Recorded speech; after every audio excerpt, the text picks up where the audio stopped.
भैया light of कर दीजिए।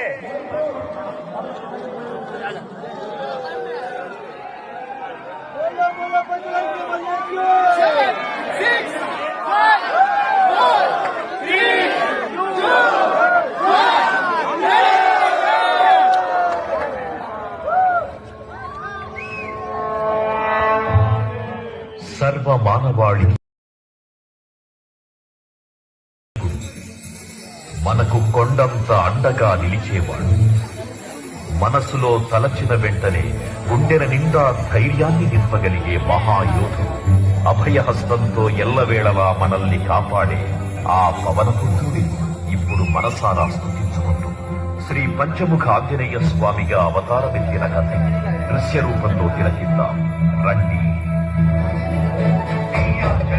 ప్రసన్నాంజనేయం